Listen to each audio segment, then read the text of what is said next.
Hello everyone, I hope you're doing well. In this short clip, I'm talking about the idea that most people live on autopilot, driven by subconscious patterns they don't even realize they've built. I break down how to become aware of your programming and to start rewriting your life on purpose, not by default. Be sure to like, comment, and subscribe. I hope you enjoy the clip. You have to do the work. Went through this a little bit, but you have to do the work. You have to go in and you actually have to do the work.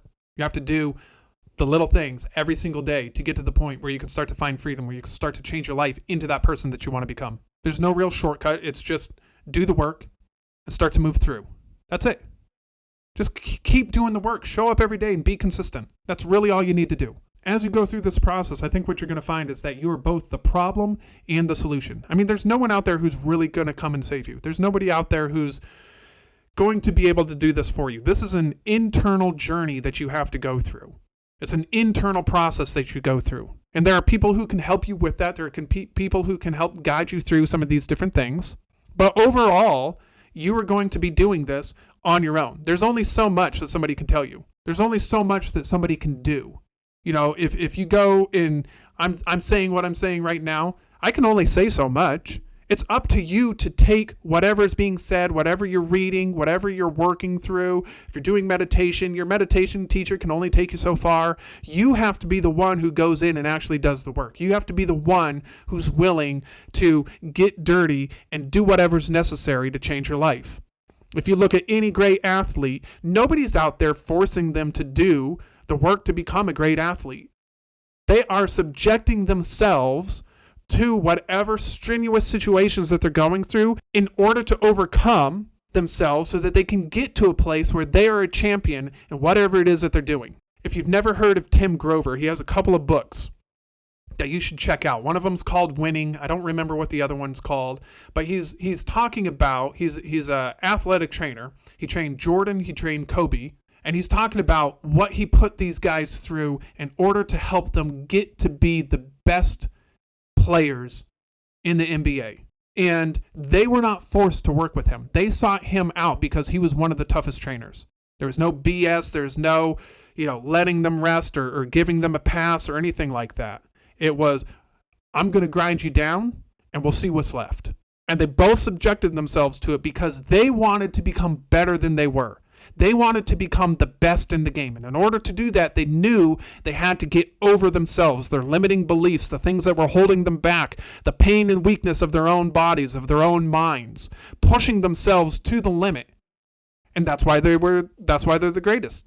That's why we remember them, because they were willing to go in and do the work necessary. They weren't trying to cut corners. They weren't trying to just play it safe and just be so-so. They wanted to be the best. And if you want to be the best, you got to do whatever it takes to put yourself in that place so that you can get to that point. Now, when it comes to your emotional life, I'm assuming you want to be the best you can at your emotional life. That you aren't just reacting to every single thing that happens, whether it's in anger or in sadness or depression or anxiety or jealousy or resentment or bitterness, and on it goes, that you're not just willing to react in that manner anymore, but you're taking a step back and you're responding in a way that's healthy and positive so that you move forward so that you can have the best emotional life possible.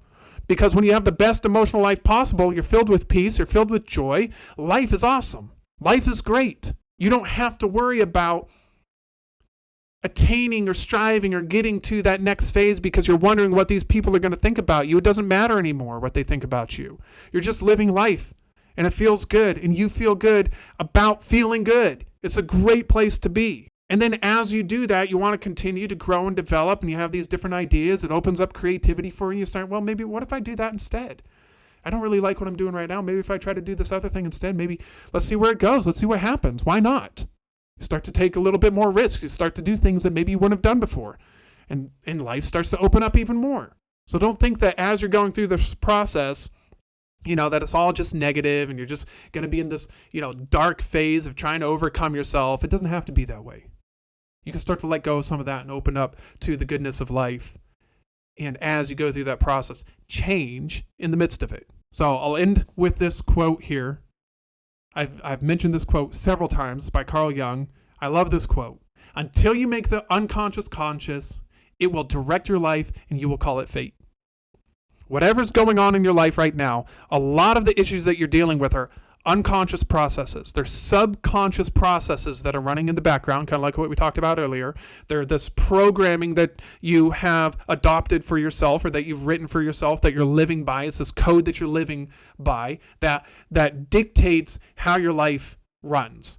You respond a certain way that you do because you've created a programming for yourself to respond when this type of situation happens. Boom, here's my response for it, right? If you continue to allow the unconscious just run your life, rule your life, then whatever happens in life, you just keep applying it to that subconscious process, and you end up calling it fate because it's like, well, this is just how life is. This is just the way that it goes. And that's not the case. That's not how life goes.